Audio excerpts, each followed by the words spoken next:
할렐루야. 아멘. 스탠리 존스라는 감리교 목사이자 선교사님이 인도의 길을 걷고 있는 예수라는 책을 집필을 하셨습니다. 이 책에 보면 이 스탠리 존스 선교사님이 인도에서 간디를 만나서 이야기를 한 내용이 수록이 되어 있습니다. 당시 스탠리 존스 선교사가 힌두 교인이었던 간디에게 이렇게 질문합니다.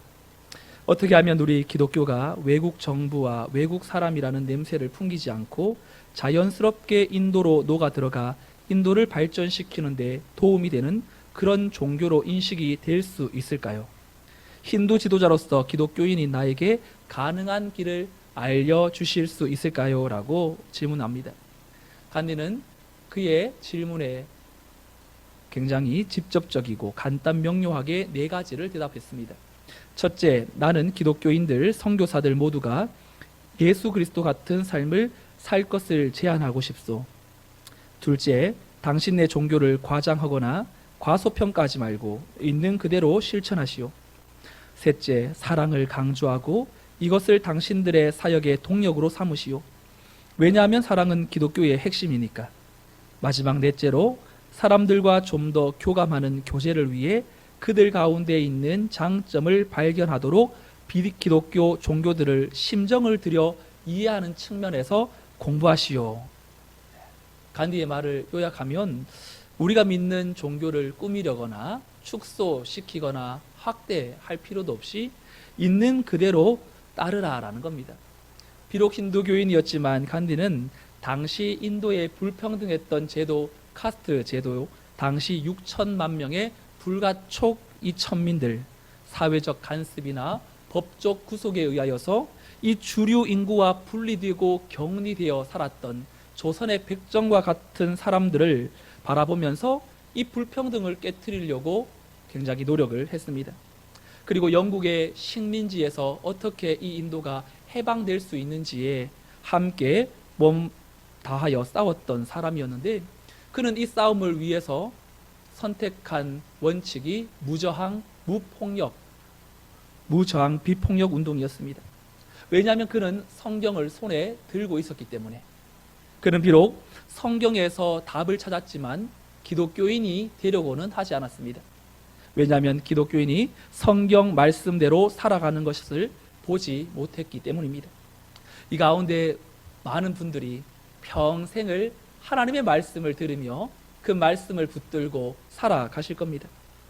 우리에게 남은 삶은 들은 말씀을 얼마나 살아내느냐에 달려 있습니다. 왜냐하면 오늘 8복 8번째 복에서 합평케 하는 삶을 살 때에 세상에서 하나님의 아들의 일컬음을 받게 될 것이라고 말씀하시기 때문입니다. 오늘 함께 살펴볼 합평케 하는 자를 헬라어로 보면 에이레네 포에이오라고 합니다. 에이레네는 평화, 합평을 말하고 포에이오는 만드는 사람을 말합니다. 그러니 합평케 하는 사람은 합평을 노래하고 합평을 주장하고 합평을 사랑하는 사람이 아닙니다. 그런 사람은 세상에도 넘칩니다. 그러나 합평케 하는 사람은 깨어진 세상 속에 들어가서 자신이 끌어안고 화평을 만들어내는 사람입니다. 세상에는 여러분 트러블 메이커가 있고 피스 메이커가 있습니다. 한 사람이 공동체 안에 들어왔는데 그 사람으로 인하여 상처가 생기고 깨어지고 문제가 생기고 갈등이 생기는 반면에 어떤 한 사람은 그 공동체의 상처를 치유하고 하나님의 평강을 흘려보내는 일에 쓰임받습니다. 하나님은 우리를 합평케 하는 자로 세상에 보내셨습니다. 왜냐하면 이 세상은 평화가 없기 때문입니다. 그리스도인들이 아니면 진정한 평화를 나눌 수가 없기 때문이죠. 여러분, 우리가 보편적으로 생각하는 평화, 여러분들은 언제 합평이라고 말합니까? 단순히 문제가 없어 보이는, 겉으로는 평온한 상태, 그래서 그 상태를 유지하려고 문제가 있음에도 말하지 못하는 그런 모습들이 우리에게 있습니다. 하지만 하나님이 말씀하시는 합평은 우리가 보편적으로 생각하는 아무런 문제가 없는 그 수준에서 멈추지 않습니다. 호수의 특징은 잔잔함이라고 할 수 있겠죠. 근데 그 잔잔함에 돌 하나를 던지면 호수의 잔잔함은 금방 깨어집니다. 그 넓은 호수의 평화가 조그만한 돌 하나에 의하여서 깨어진다면 그 정도의 평화를 예수님이 말씀하시는 것이 아닙니다. 성경에서 말하는 평화는 호수를 청소할 때 건드리지 않고 그대로 놔두는 것입니다. 그러면 언젠가 물결이 일고 바람이 불어 태풍이 치면서 찌꺼기가 그 속에서 다 드러납니다. 하나님이 말씀하시는 화평은 잔잔히 가라앉는 화평이 아니라 우리의 찌꺼기가 다 드러나고 또 하나님의 문제를 하나님이 깨닫게 하시는 그 갈등과 내면의 상태를 직시하게 하고 다시금 근본적인 문제인 하나님과의 관계를 바르게 맺어가는 것, 그것을 화평이라고 말합니다. 미국 목회자이자 시인이었던 이 유진 피터슨이라는 목사님이 쓴 일상의 언어로 쓰여진 이 성경 옆에 성경이라고 불리우는 이 메시지 성경을 보면 오늘 이 본문의 말씀을 이렇게 풀어서 적어 놓습니다. 우리 함께 읽어볼까요? 시작. 경쟁하거나 다투는 대신에 협력하는 모습을 보여주는 너희는 복이 있다. 그때 너희는 진정 자신이 누구이며 하나님의 집에서 자신의 자리가 어디인지 알게 된다. 이 사람은 화평케 하는 자는 경쟁 대신에 협력하는 자라고 말합니다. 여러분, 경쟁하는 마음은 왜 생깁니까? 저 사람보다 내가 좀 잘 되면 좋겠다라는 마음 때문에 생기는 거겠죠? 상대방을 이기려고 하니까 경쟁심이 자연스럽게 유발됩니다. 그런데 경쟁하려고 하지 않고 저 사람이 나보다 잘 되면 좋겠다라는 그런 경쟁력이 없는, 세상이 볼 때 미련해 보이는 성도를 주님은 너희에게 복이 있다고 말씀하십니다. 저희 부부는 부부싸움을 많이 하는 편은 아니지만 간혹 이제 갈등이 생기면 품위 있게 이제 조용히 조곤조곤하게 대화하면서 풉니다. 그럼 부부 사이에서 갈등을 겪는 분들이 있을 겁니다. 여러분, 갈등의 원인은 여러분 뭡니까? 내가 상대방을 조정하고 통제하려는 마음에서부터 시작됩니다.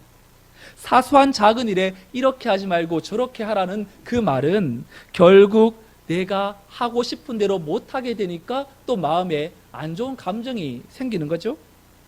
대충 넘어가지 왜 자신이 원하는 대로 나를 만들려고 하냐.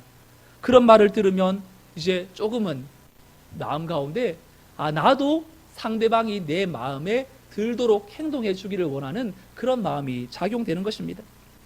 그때 작은 것 하나 아내의 말을 따라주지 못하면서 목사라고 할 수 있을까? 이런 마음이 가정에 평화를 만드는 작은 출발점입니다. 요한복음 21장에 부활하신 주님이 베드로에게 나타나셨습니다. 그리고 함께 조반을 나누면서 내 양을 치라, 내 양을 먹이라, 내 양을 치라 3번 말씀하십니다. 근데 여러분, 여기에서 양은 어떤 양들입니까? 다 똑같은 양이 아니라 어떤 양은 깨끗한 양일 수 있고 더러운 양일 수도 있고 젊은 양일 수도 있고 나이 많은 양일 수도 있고 말을 잘 듣는 양일 수도 있고 잘 듣지 않는 양일 수도 있습니다. 여러분들이 살아가는 가정 공동체, 그리고 교회 공동체, 사회 공동체에 함께 관계를 맺으며 살아가는 사람들과 화평케 하라는 것은 쉬운 이야기가 아니라 굉장히 무거운 명령입니다. 메시지 성경에서 경쟁하거나 다투는 대신에 협력하는 모습을 보여주는 너희는 복이 있다. 그러니 여러분, 화평케 하는 자가 그저 하늘에서 뚝 떨어지는 자가 아니라 우리에게 어떻게 화평케 하는 자로 살아갈 수 있을지에 대해서 이유와 방법을 고민해야 하는 것입니다. 그러면 여러분, 우리는 어떻게 화평을 이룰 수 있을까요? 먼저 질문해야 할 것이 있습니다. 나는 하나님과 먼저 화평한 관계를 맺고 있는가? 하나님과 화평을 누리는 삶을 살아가고 있는가? 로마서 5장 1절에 보면 하나님과 화평을 누리는 사람들의 특징을 이렇게 말합니다.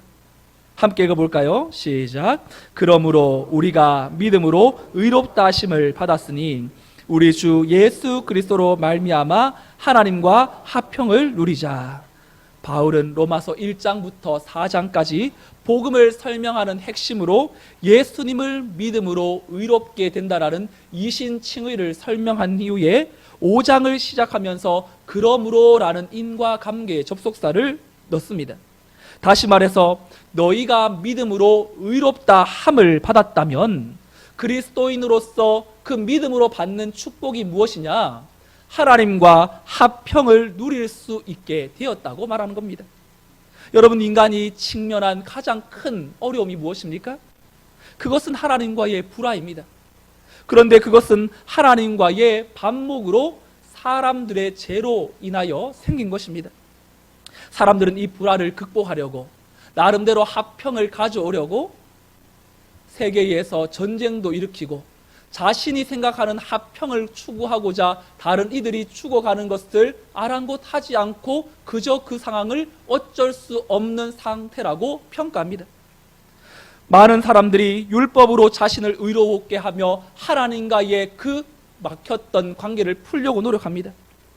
이 땅의 기독교를 제외한 모든 종교의 공통점은 신 앞에서 자신의 자격과 노력과 공로로 설 수 있다고 생각합니다.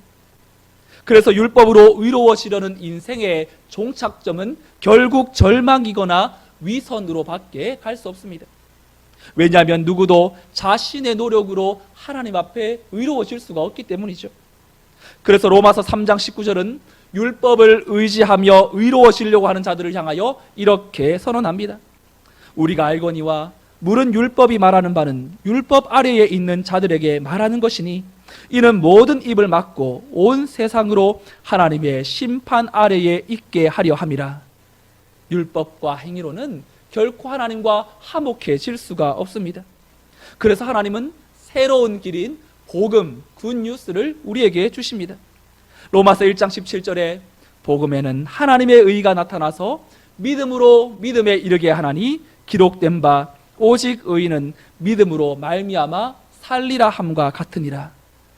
여러분, 율법은 우리에게 의를 요구하지만 복음에는 하나님의 의가 나타납니다. 우리가 복음을 믿을 때에 예수님께서 나를 위하여 완성하신 그분의 의, 하나님의 의가 전가되는 것입니다. 여러분, 한자 중에 의로울 의자라는 한자 아시죠? 의인이라고 할 때 그 의자, 여러분 중국어는 상형 문자로 되어 있기 때문에 하나님의 창조 세계의 이 신비를 보면서 만들어진 글자라서 이 한자에 대표되어져 있는 하나님의 그 뜻이 이 한자 속에 숨겨져 있는 것이 많이 있습니다. 의로울 의자는 어떻게 구성이 되어 있냐면 이 양양자와 나자가 합혀진 말입니다. 그런데 또 나자는 다시 손수자와 창과자가 합해진 말이 나자입니다. 그러면 의로울 자를 해석하면 어떻게 될까요? 손에 창을 들고 양을 찔러서 그 양이 내 머리에 얹혀 있는 모습이 의로울 의자입니다. 그러므로 의롭다는 것은 나를 위하여서 창에 찔려 죽은 어린 양이 내 머리 위에 계실 때 비로소 나는 하나님 앞에 온전히 의로운 자로 나아갈 수 있다라는 그런 한자입니다. 여러분, 하나님과 화평을 얻기 위해서 내가 무엇을 해야 할지를 생각하지 말고 먼저 하나님이 우리를 위하여서 무엇을 하셨는지를 생각하면 또한 그것을 깨닫는 것이 바로 복음의 시작입니다. 하나님이 예수 그리스도를 통하여 저와 여러분들이 받아야 할 그 진노와 심판을 받으셨고 죄에 대한 형벌을 지불하셨고 십자가를 믿고 의지하는 자에게 하나님의 값없이 의롭다 칭하여 주신 것, 이것이 바로 복음인 것이죠. 전적인 인간의 죄로 인하여 하나님과 불화스러웠던 우리를 예수 그리스도로 말미암아 하나님과의 관계가 화목하게 되면 여러분 어떤 일이 일어납니까? 이전까지는 내 안에 붙들고 있었던 이 두려움과 염려와 미움과 앞을 향한 불확실한 내일에서 바로 하나님으로부터 말미암은 놀라운 능력으로 내일 일을 주께 내어 맡기고 오늘 당장 내게 주께서 주시는 평안으로 모든 문제를 이기고도 남을 하나님의 놀라운 은혜가 우리에게 임하게 되는 줄로 믿습니다. 상처받은 심령, 누군가를 풀어내지 못하는 그 마음, 결국 내 안에 울분과 또한 장착된 상처가 눈 녹듯이 사라지면 못 품을 사람이 없는 것이 복음으로 말미암아 하나님과 맺어진 화평이 주는 은혜라는 것입니다. 여러분 심령의 참 평안을 하나님으로 말미암아 얻게 되면 하나님은 이제 우리를 어디로 부르시냐면 고린도후서 5장 18절 19절 말씀으로 우리를 인도합니다. 우리 두 절의 말씀을 함께 읽어보겠습니다. 시작. 모든 것이 하나님께로서 났으며 자기와 화목하게 하시고 또 우리에게 화목하게 하는 직분을 주셨으니 곧 하나님께서 그리스도 안에 계시사 세상을 자기와 화목하게 하시며 그들의 죄를 그들에게 돌리지 아니하시고 화목하게 하는 말씀을 우리에게 부탁하셨느니라. 아멘. 마태, 마가, 누가 복음에 보면 예수님이 베드로와 야고보와 요한을 데리고 변화산에 올라가십니다. 마가복음 9장 3절에 보면 예수님께서 변화된 모습을 이렇게 설명합니다. 그 옷이 광채가 나며 세상에서 빨래하는 자가 그렇게 희게 할 수 없을 만큼 매우 휘어졌더라. 예수님의 영광스러운 모습에 제자들이 압도되어 황홀경에 빠집니다. 베드로는 이 상황이 너무나 좋아서 초막 셋을 짓고 함께 여기서 지내자고 말합니다. 하지만 예수님이 허락지 않습니다. 우리가 있어야 할 곳은 여기가 아니라고 말합니다. 영광스럽게 변화되어진 그 시간 산 밑에서는 어떤 일이 일어났습니까? 귀신 들려서 불에도 들어가고 물에도 자꾸 빠지는 귀신 들린 아들을 데리고 온 아버지가 제자들에게 고쳐달라고 했지만 이 제자들은 어쩔 줄 몰라 하면서 발을 동동 구르고 있었습니다. 예수님은 황홀경에 빠져있는 제자들에게 정작 있어야 할 곳은 바로 산 위가 아니라 산 아래에서 복음의 능력으로 화목해야 할 현장임을 알려주셨습니다. 여러분, 우리는 하나님의 은혜로 말미암아 산 정상의 체험을 할 때가 있습니다. 하늘이 열리고 하늘의 은혜가 부어지고 영적인 은총을 경험하게 만드십니다. 그리고 그 사건을 경험할 때마다 우리는 그 현장에 머물러 있고 싶습니다. 하나님 참 이곳이 좋습니다. 여기서 영원히 살고 싶습니다. 날마다 기도하고 찬양하면서 그저 세속으로 내려가지 않고 여기에 있으면 안 됩니까? 종무당부 시절에 그때만 해도 참 은혜를 많이 하나님이 수련대 가면 부어주셨던 것 같아요.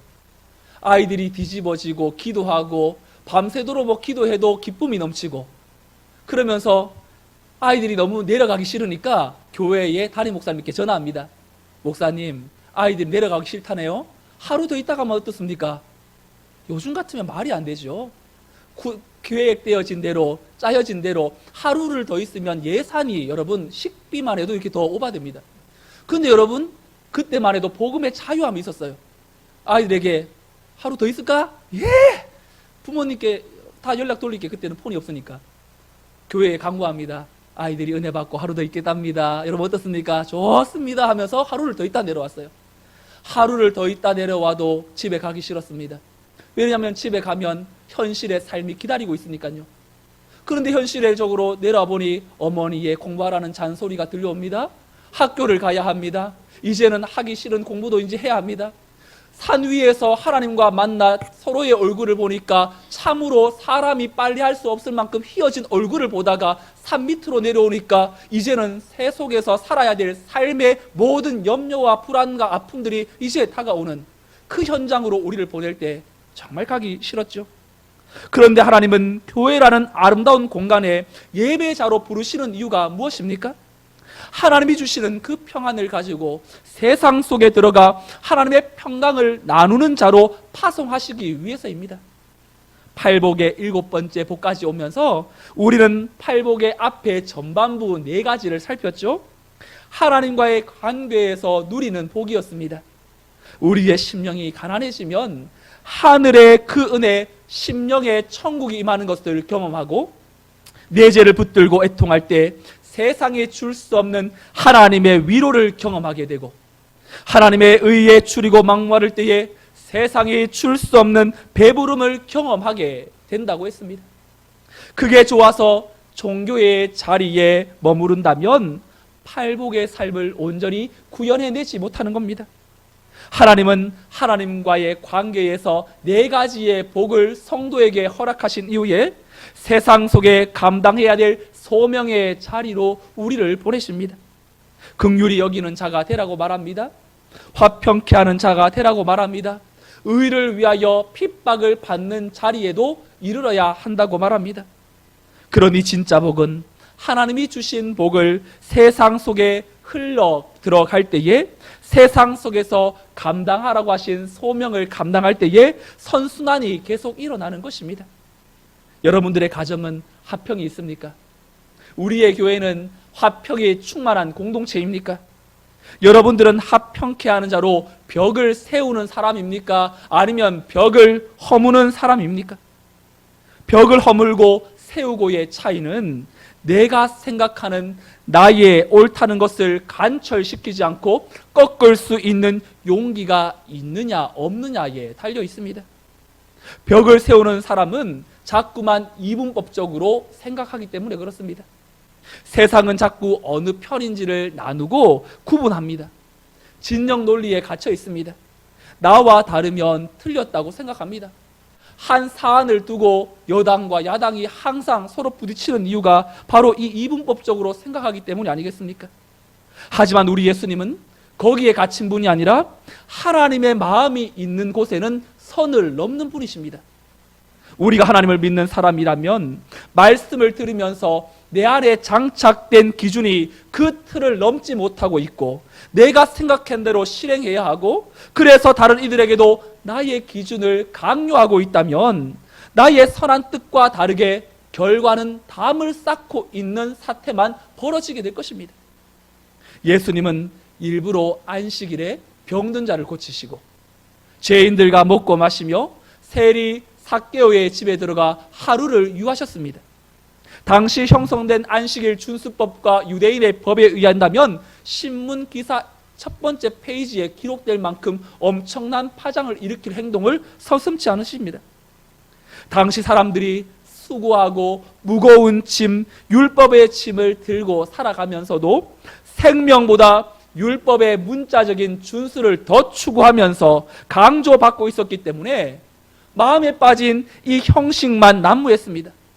그러면서도 스스로가 하나님과 담을 쌓는 것이 아니라 이러한 종교적인 수준, 율법을 준수하는 그것이 바로 하나님과의 화평을 만드는 것이라고 착각했습니다.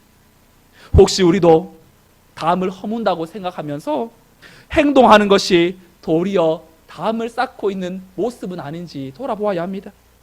자녀를 키우다 보니까 자꾸만 실수하는 것이 내가 옳고 자녀는 틀렸다라는 이 기준이 알게 모르게 세워집니다. 조금 더 내가 기다려주고 인정해주고 때로는 그들의 입장에서 생각하면서 이 부모의 입장을 내어놓을 줄 아는 유연함이 있어야 하는데, 부모의 권위가 땅에 떨어진다고 생각하니까 어떻게든 부모의 말에 귀 기울이도록 만들려고 하는 그 태도가 은연중에 자녀와의 관계에 담을 쌓고 있는 모습으로 나가게 되는 것입니다. 하지만 때론 나의 생각이 틀렸고 인정하고 사과할 수 있는 그 한마디가 바로 쌓아놓은 담을 허물어지게 만드는 것입니다. 하나님의 마음으로 막힌 담을 헐 수 있는 용기 있는 삶을 살아낼 수 있기를 주님의 이름으로 소망합니다. 사랑하는 성도 여러분, 화평은 결코 대가 지불 없이 이루어지지 않습니다. 내가 죽지 않고 손해보지 않고 시시비비를 다 따지면서 억울한 일 다 피하고는 화평을 만드는 일은 불가능한 것입니다. 진정한 대가 지불은 십자가에 내 자신을 내어놓는 것입니다. 한 알의 밀이 땅에 떨어져 산다면 열매를 맺을 수 없지만 죽을 때에 엄청난 열매를 맺어가는 것처럼 말이죠. 사랑하는 성도 여러분, 화평케 할 수 있는 능력은 우리에게 없습니다. 하나님이 먼저 우리를 사랑하셔서 하나님의 자녀로 양자 삼아주신 것에 기초합니다. 그래서 그 사랑을 입은 자만이 막힌 담을 허무는 사람이 될 수 있습니다. 내 안에 상처, 여러분 울분이 있는데 다른 이들을 향하여 화평케 하는 자로 어떻게 세워질 수 있습니까? 여러분들 안에 먼저 하나님의 사랑으로 치유함을 받을 수 있도록 기도하십시오. 화평은 내 안에 사랑에 대한 독소가 또 빠질 때에 생겨나는 그 다음 2차적인 치유되어지는 성품으로 또 다른 이들을 상처받은 자가 또 상처를 치유할 수 있는 자리로 나갈 수 있는 것이죠. 오늘 말씀의 결론적으로 합평케 하는 자는 복이 있나니 그들이 하나님의 아들이라 일컬음을 받을 것이다 라고 말합니다. 여러분, 왜 합평케 하는 자가 복된 삶을 살아갈 수 있을까요? 하나님의 자녀가 사랑이라는 대가 지불을 통하여 담을 허무는 자가 되면 세상에서는 하나님의 자녀로 우리를 바라보며 인정하게 되니 그것이 바로 축복이 되는 삶이겠죠. 창세기 26장에는 이삭이 기근을 피하여서 그랄이라는 한 곳에 정착을 합니다. 그리고 거기에서 농사를 지었는데 100배나 되는 엄청난 결실을 거두게 됩니다. 엄청난 거부가 된 것을 시기한 블레셋 사람들이 아버지 아브라함 때에 파놓았던 모든 우물을 막아버렸습니다. 이삭은 종들로 하여금 다시금 아브라함의 종들이 팠던 우물들을 다시 파서 샘 근원을 얻습니다. 그때 그랄 목자들이 와서 이 우물은 우리의 물이라고 하면서 나가라고 하는 것입니다. 이때 이삭은 자신이 가지고 있었던 모든 식솔들과 하인들을 동원하여 인간적인 방법으로 그 우물을 다시 뺏지 않습니다. 또 다른 우물을 팝니다. 여러분, 또 다른 우물을 팠다고 해서 간단한 것이라고 생각하지만 모든 식솔들을 거느리고 모든 하인들과 그의 모든 소유물들을 데리고 또 다른 곳으로 이동하여 개간하여 땅을 사람이 살도록 만들도록 하는 것은 결코 쉬운 일이 아니죠. 그리고 여러분, 우물 파는 사역에 또 우리가 선교헌금을 낸 적도 있잖아요. 그 선교비를 낸다고 해서 우물이 파여지는 것이 아닙니다. 그렇게 하다가 도로묵이 되는 경우가 굉장히 많습니다. 우물을 파는 것은 결코 쉬운 일이 아닙니다. 그런데도 이삭은 하나님의 은혜로 말미암아 또 두 번째 우물을 얻고 또 거기에서도 목자들이 와서 방해를 하는 바람에 또 양보합니다. 그리고 세 번째, 이제 그가 더 넓은 곳에서 하나님의 은혜로 우물을 얻게 되니 결과적으로 돌아보니까 자신들이 판 우물은 다른 사람들이 먹고 마시면서 생명을 얻는 유일한 은혜의 원동력이 되게 하셨고, 그 상황에서 이 이삭의 선택과 하나님을 믿는 믿음으로 또 다른 곳에서 우물을 물을 얻는 걸 본 당시 블레셋의 왕 아비멜렉과 그 친구 아우삭과 군대 장관 비골과 그 사람이 이삭을 찾아와서 이렇게 말합니다. 우리 27절 28절 함께 읽어보겠습니다. 시작. 이삭이 그들에게 이르되 너희가 나를 미워하여 어찌하여 내게 왔느냐. 그들이 이르되 여호와께서 너와 함께 계심을 우리가 분명히 보았으므로 우리의 사이 곧 우리와 너 사이에 맹세하여 너와 계약을 맺으리라 말하였노라. 아멘. 이삭은 물그런 하나 발견하는 것이 엄청나게 어려운 일이었지만 물을 두 번이나 팠다가 그랄 목자에게 양보하면서 또다시 세 번째 우물을 파는 걸 보면서 그들은 여호와께서 너와 함께 계심을 우리가 분명히 보았으므로, 하나님을 몰랐던 그랄 사람들은 우물 하나가 자신들의 생명을 지탱해내는 근원으로 생각하고 생명 걸고 그것을 뺏으려고 했지만 하나님을 믿는 이삭은 그 우물을 연연해 하지 않습니다.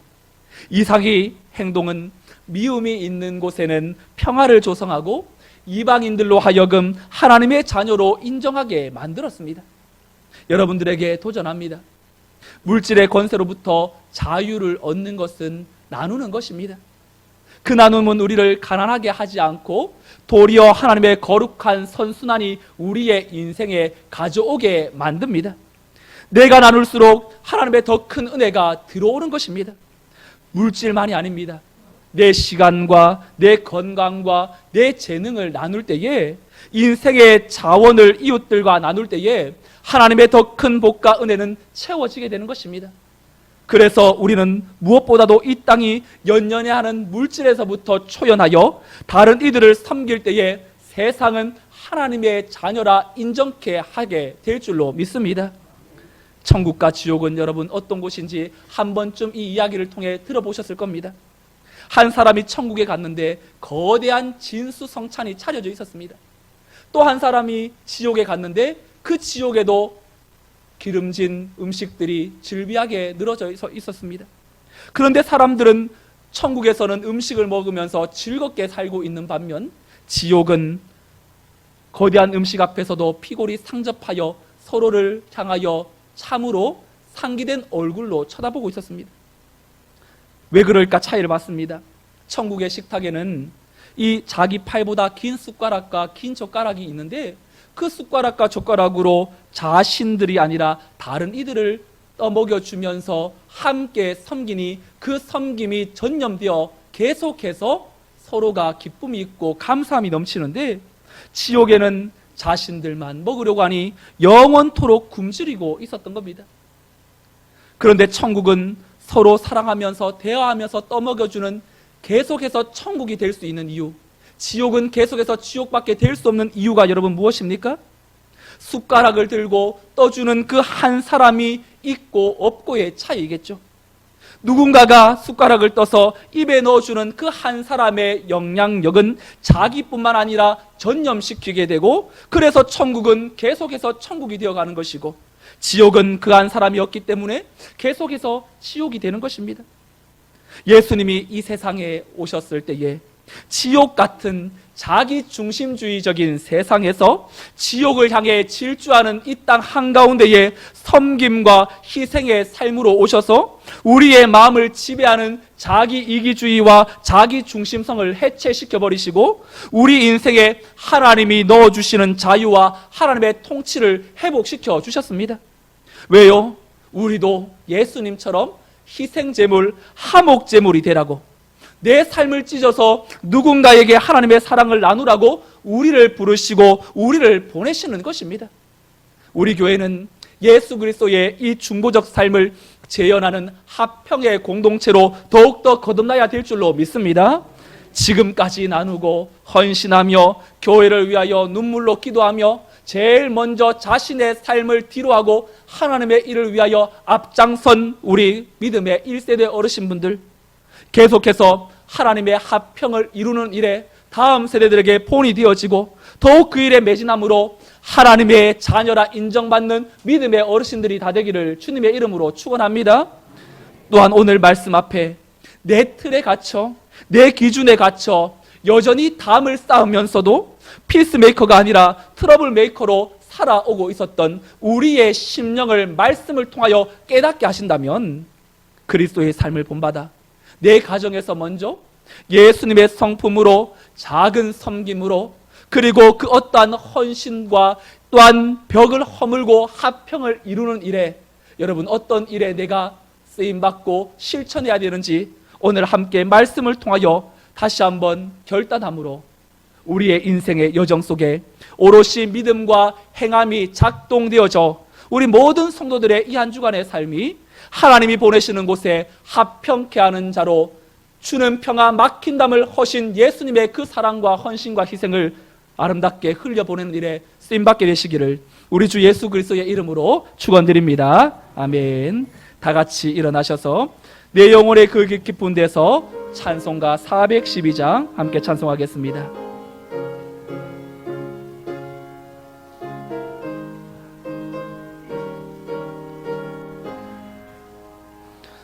내 영혼의 극히 깊은 데서 맑은 거룩의 의연하네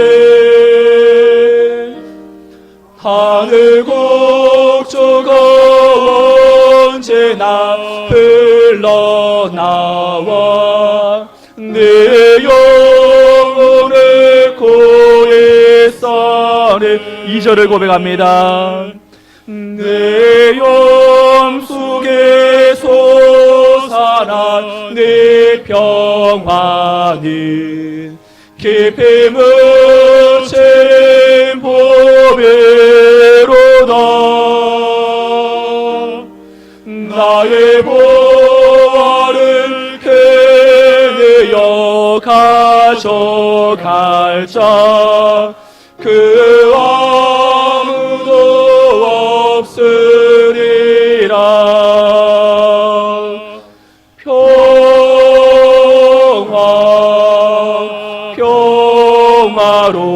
평화로다. 하늘 위에서 내려오는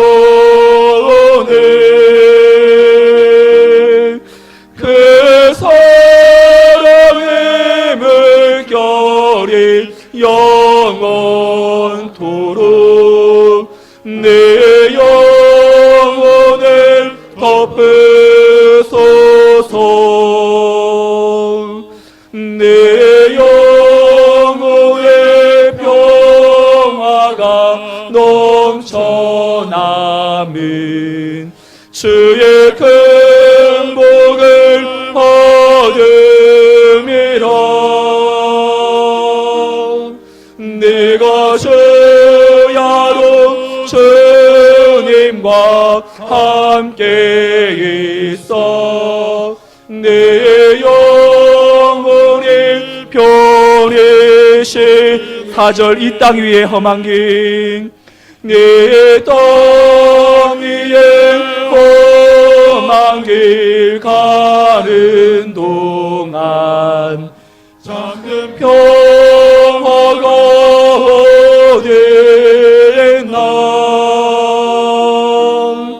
우리 모두 다 예수를 친구 삼아 참 평화를 누리겠네.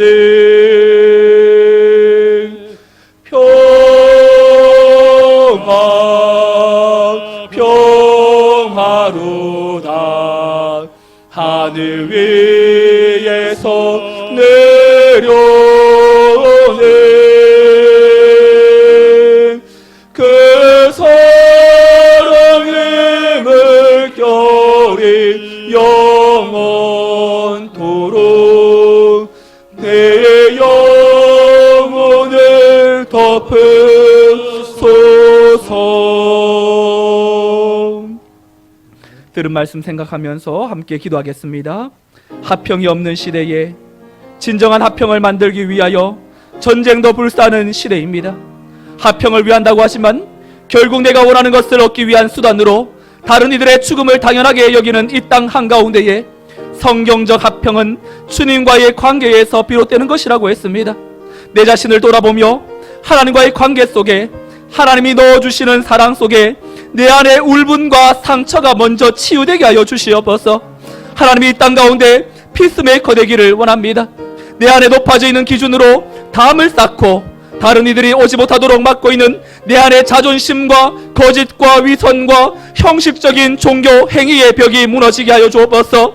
희생으로 하나님과의 막힌 담을 허물어뜨리신 예수님의 섬김을 본받아 가정과 주변과 이웃들과 사회 속에 피스메이커로 하나님의 자녀라 세상이 인정하는 믿음의 사람으로 승리하게 하여 달라고 이 시간 주님의 이름 간절히 부르짖고 함께 기도하겠습니다. 주여, 하나님 아버지 우리를 살려주옵소서. 하나님 아버지 앞에 참된 화평이 없는 이 시대 속에 진정한 화평을 우리에게 허락해 주시기를 원합니다. 화평을 위한다고 하면서도 결국 내가 원하는 것을 얻기 위한 수단으로 다른 이들의 죽음을 당연하게 여기는 이 땅 한가운데에 성경적 화평은 주님과의 관계 속에서 비롯되는 것이라고 했습니다.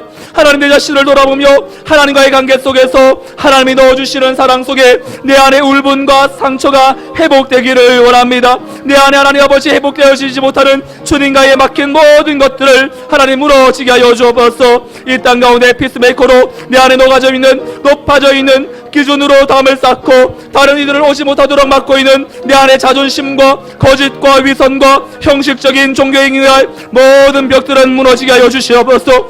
희생으로 하나님과의 막힌 담을 허물어뜨려 주신 예수님의 섬김을 본받아 가정과 내 주변의 이웃들과 사회 속의 피스메이커로 하나님의 자녀라 세상이 인정하는 믿음의 사람으로 승리하게 하여 주시옵소서. 우리의 심령 속에 말씀하여 주시옵소서. 우리 교회가 더욱더 예비하신 하나님의 그 놀라운 능력의 은혜로 화평케 하는 일에 앞장서게 하시고 지역과 이웃 사회를 향하여서 예수의 증인된 삶으로 사랑을 흘려보내는 일로 우리의 가정이 회복되어지고 우리의 삶이 나타나며 아버지의 그 크신 은혜와 그 사랑 안에 새롭게 빚어져 예수 그리스도의 사랑만이 언제 흘려보내는 화평케 하는 자로 세움받고 승리하는 우리의 삶이 되게 하여 주옵소서. 믿음의 주님만을 바라보며 우리의 삶에 나누고 함께 흘려보내야 될 아버지의 그 사랑 결코 실패하지 않고 우리의 삶을 통하여 역사하시는 주의 능력만이 오롯이 우리를 주장하시고 예비하시는 은혜와 능력으로 이끌어 주시옵소서.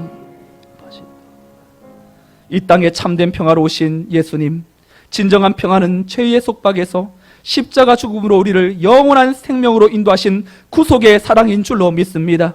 예수님을 믿는다고 하면서도 하나님과의 관계에서 화평을 찾지 못하고 이 땅에 썩어져가는 것에 우리의 마음이 빼앗긴 연약함을 용서하여 주옵소서. 화평케 하는 것이 하나님의 자녀가 해야 될 일임을 알지만 여전히 내 안에 해결되지 못한 울분과 상처와 아픔이 있다면 먼저 우리의 속사람을 그리스도의 풍성한 사랑으로 회복시켜 주시옵소서. 하나님의 크신 사랑 속에 온전히 잠기어 거저 받은 그 은혜를 흘려보내는 사랑의 메신저가 되게 하여 주옵소서. 나도 모르게 내 안에 이기적인 욕망과 자존심과 거짓과 미움이 마음이 빠진 위선적인 모습 속에 문제의식을 느끼지 못하고 다른 이들을 나보다 낮게 여기지 못한 교만을 십자가에 못 박고 이번 한 주간 벽을 허물고 내가 할 수 있는 섬김과 사랑으로 하나님의 아들이라의 걸음을 받는 주의 자녀로 살아가게 하여 주시옵소서. 우리 교회에 예수님의 사랑을 흘려보내는 일에 헌신하며 수고하는 많은 분들, 그들의 형편과 처지를 아시는 하나님께서 우리 교회에 화평을 이루는 성도들로 넘쳐나게 하여 주시옵소서. 모이면 예수님을 자랑하는 성도들이 되게 하여 주옵소서. 작은 것 하나 내가 먼저 섬기고 헌신함으로 우리의 가정이 작은 천국이 이루어져 내 주변의 삶을 화목해 만드는 일에 앞장서는 우리 교회 온 식구들 다 되게 하여 주시옵소서. 이제는 이 땅의 화평을 이루시기 위하여 십자가에 달려 죽으심으로 죄의 담을 허물어 주신 예수 그리스도의 은혜와 화평을 이루시기 위하여 독생자 아들도 이 땅에 기꺼이 보내셔 아버지의 그 사랑을 나타내신 아버지의 크신 사랑과 성령님의 위로 교통 충만 역사심이 화평한 자로 삶의 자리에서 샬롬을 이루기를 원하는 우리 성문의 모든 권속들의 삶과 가정과 자녀 위에 지금도 복음적 화평을 꿈꾸며 기도하는 북한 지하교회와 전쟁 중에 있는 나라와 기근과 지춘으로 고통받는 나라 위에 이제로부터 영원토록 함께 있을지어다. 아멘.